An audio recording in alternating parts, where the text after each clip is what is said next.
मुझे aviation academy join करना पड़ेगा? कहिए, क्या हमारा कॉम्प्लेक्शन बहुत ज़्यादा फेयर होना चाहिए? क्या आपका इंस्टीट्यूट ज्वाइन करना बहुत इंपॉर्टेंट है? वो सारी चीज़ें हम इसमें कवर करेंगे आज इस वीडियो में। जो भी 1, डेढ़, 2 लाख रुपए आप वहाँ पे इन्वेस्ट करें, वो आप किसी और चीज़ में इन्वेस्ट करें। मेरा जो छोटू सा बच्चा है, ये वीडियो में आ चुका है।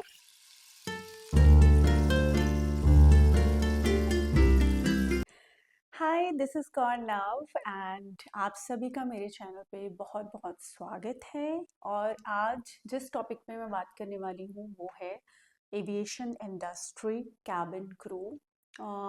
बहुत ही कम लोगों को ये पता है कि मैंने 3 साल तक कैबिन क्रू की जॉब करी है। एंड जो एयरलाइंस मैंने ज्वाइन करी थी डेट वाज स्पाइस जेट। सो मैंने स्पाइस जेट में 3 साल तक एज अ कैबिन क्रू काम करा है। जब हम लोग यंग हो रहे होते हैं तो हमारे बहुत सारे सपने होते हैं कि हम ये बने।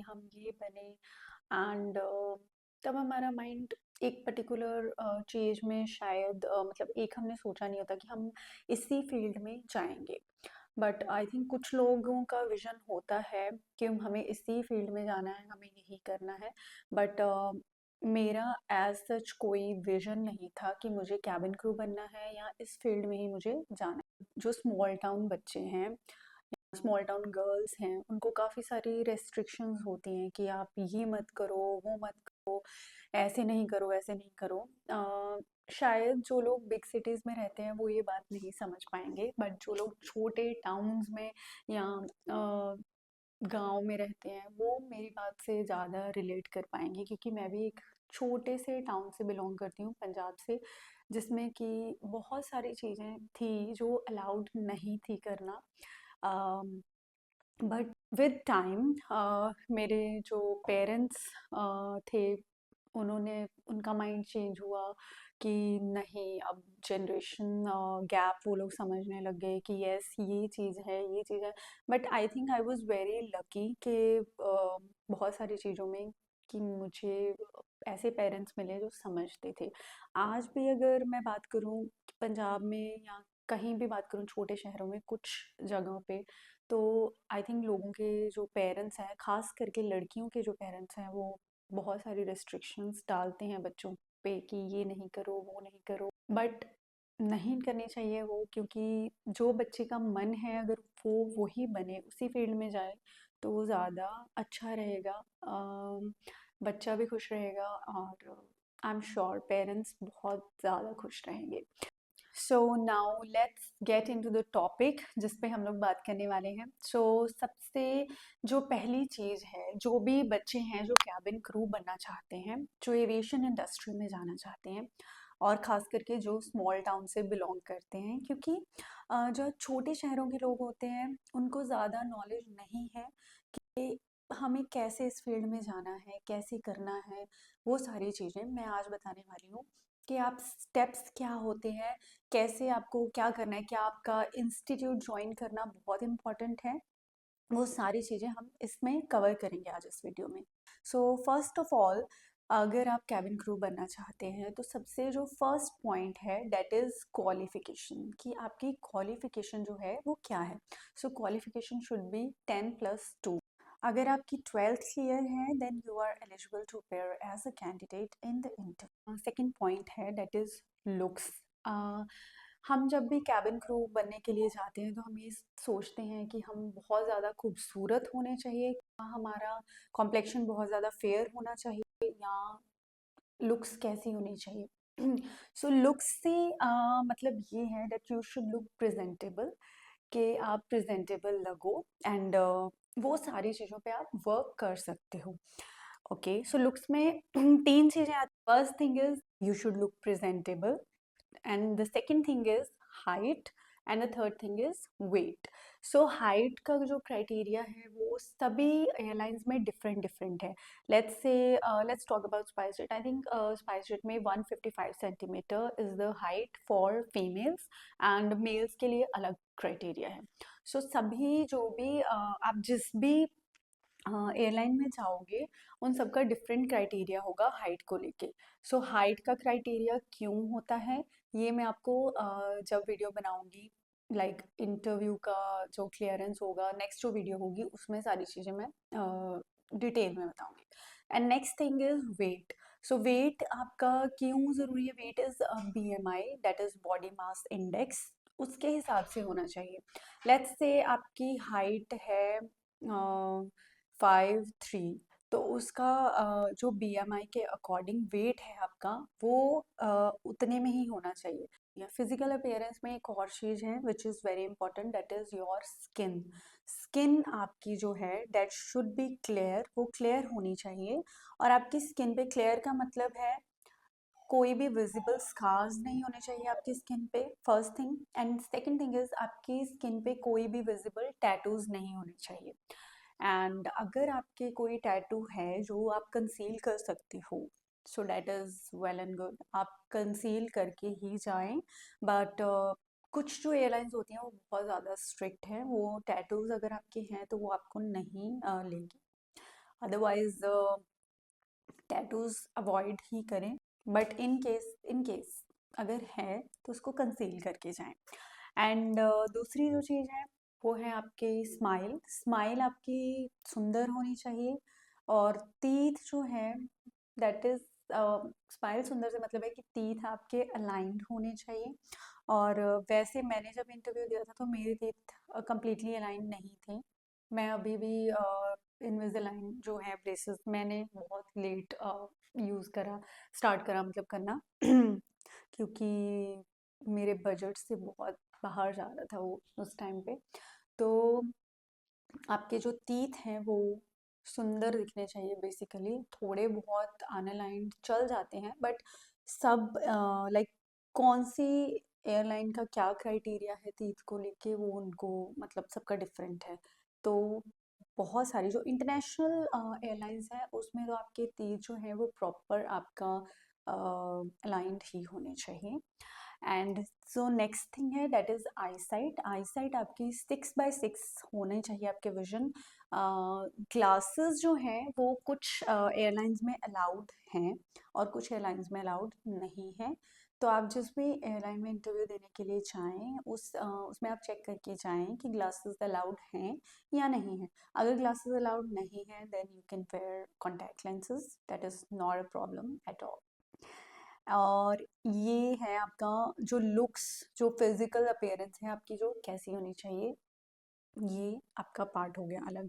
अब जो नेक्स्ट स्टेज पे आते हैं हम लोग, नेक्स्ट जो है that is communication skill.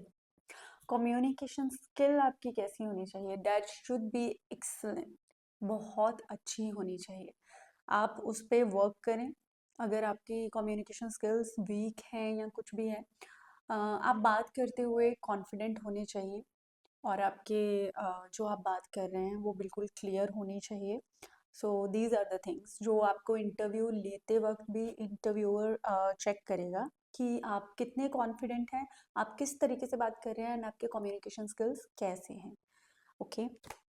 And okay, ये सारी चीज़ें हो गई जो आपको माइंड में आती हैं कि मेरे को क्वालिफिकेशन क्या होना चाहिए, मेरी लुक्स कैसी होनी चाहिए, मेरी स्किन कैसी होनी चाहिए, मेरा हाइट, मेरा वेट, ये सब चीज़ें क्या होनी चाहिए.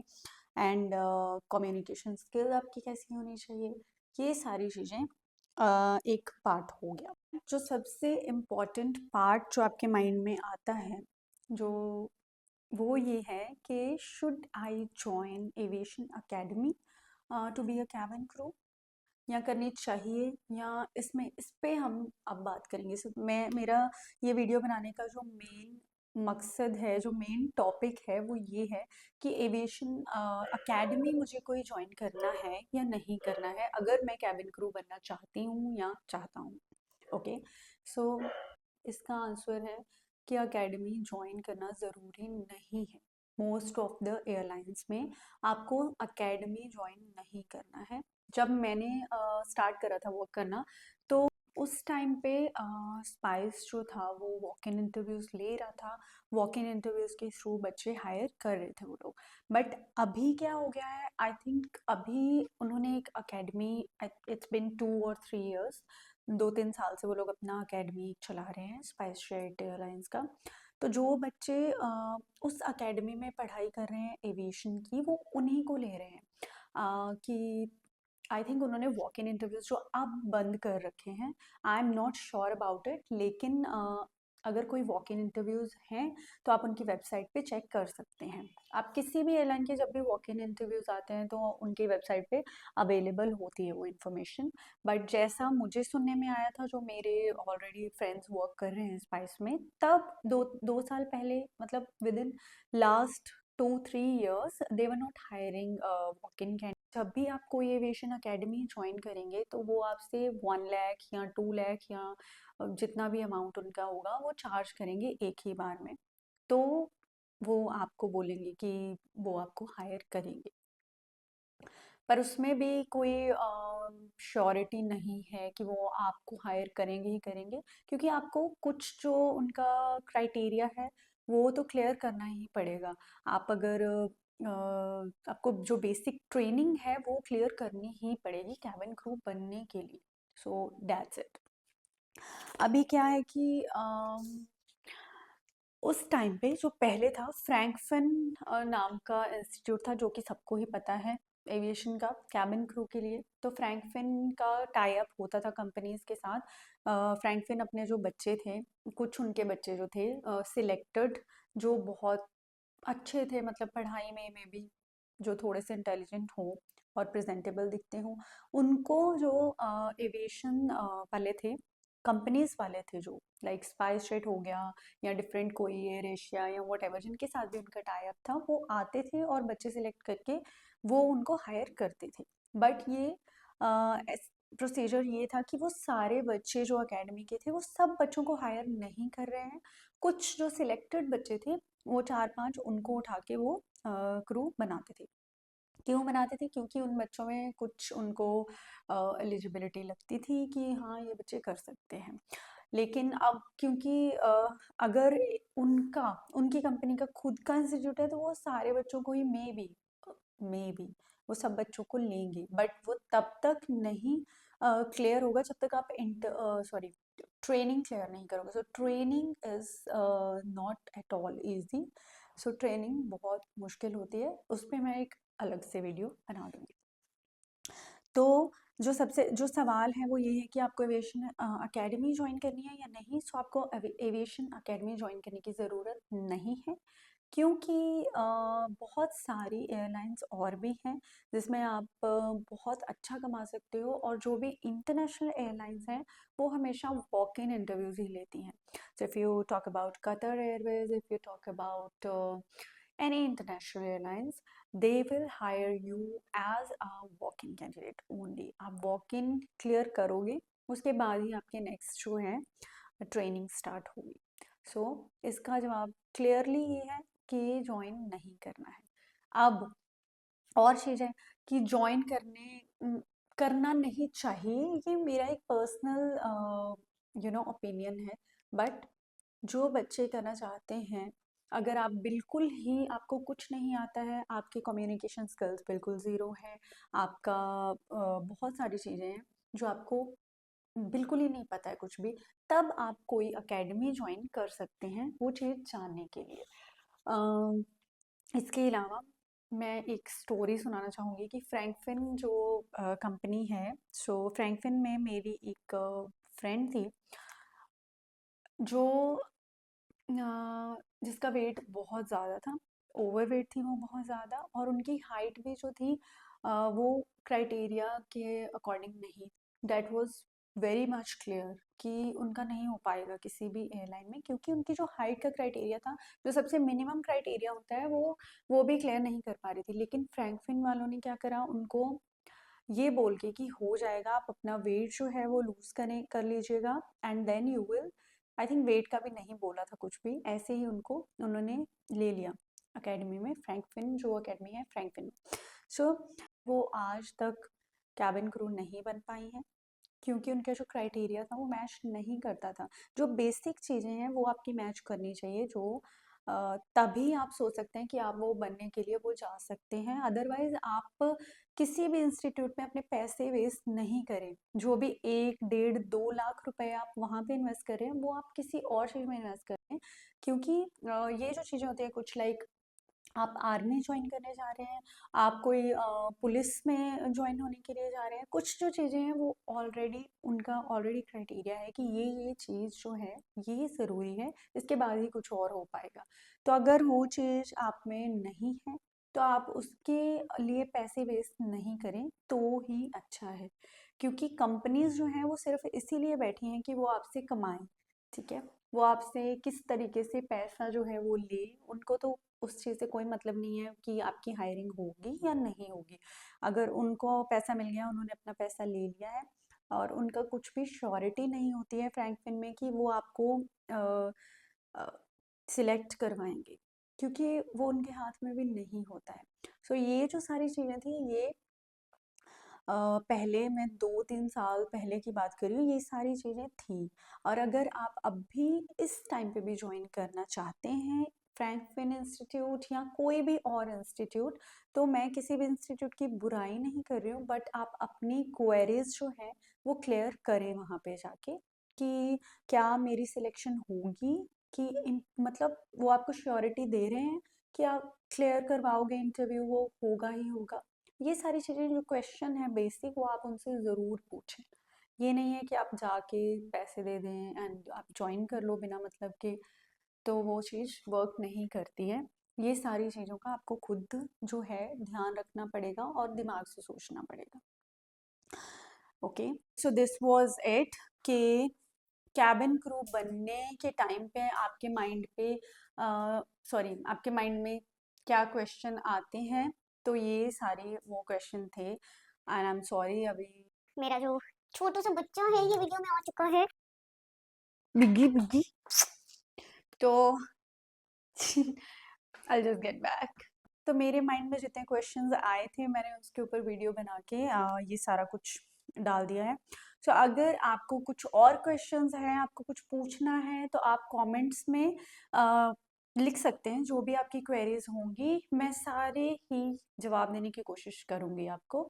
और इसके बाद इंटरव्यू का प्रोसीजर होता है कि आपको इंटरव्यू में क्या करना होता है, क्या क्या डॉक्यूमेंट्स आपको लेके जाने हैं, राउंड्स कौन से होते हैं, क्या क्वेश्चन आपसे पूछ सकते हैं वो, और बहुत सारी चीज़ें जो मैं नेक्स्ट वीडियो में डालने वाली हूँ। जो भी क्वेरीज हैं वो आप कमेंट्स में डाल देना एंड वीडियो शेयर कर देना अपने फ्रेंड्स के साथ जो भी कैबिन क्रू बनना चाहते हैं।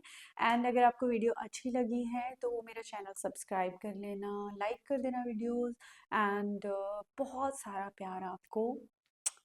Bye bye, take care of yourself.